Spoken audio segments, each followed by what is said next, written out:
مرا از خاک خش دور کردن، ای وای با ترک لانه مجبور کردن، ای وای ای وای.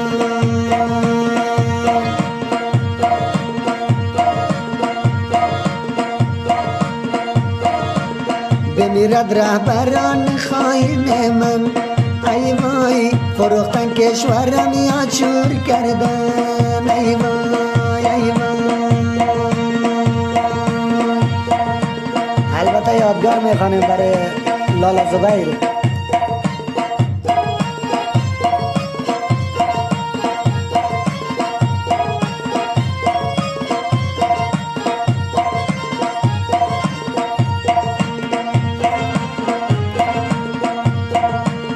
مسافر تا شدم حالم بتر شد، ای وای شب و روزم به سختی آسر شد، ای وای ای وای.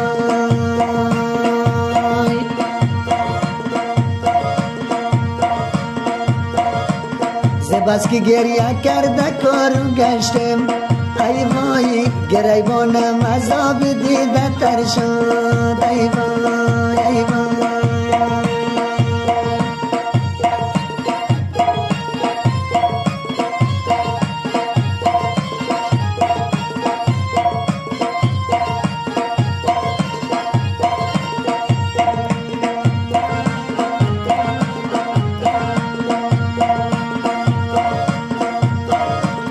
همون روز شدم از خانه رایی، ای وای کسی نگفت که با من خدایی، ای وای ای وای.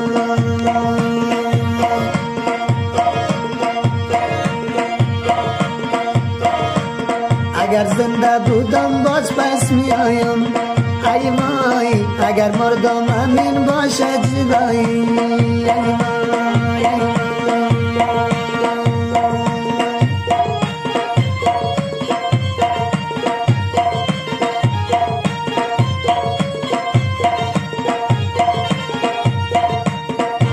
تقدیم میکنیم با زبیر جان نازنین.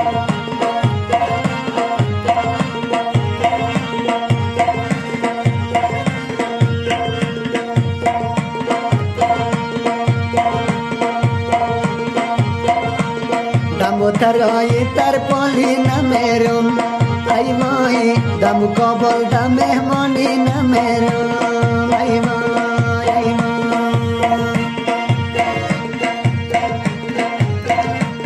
اگر از خاطر یار جان نباشه، ای وای با مجد تاج نماز خانی نمیرم،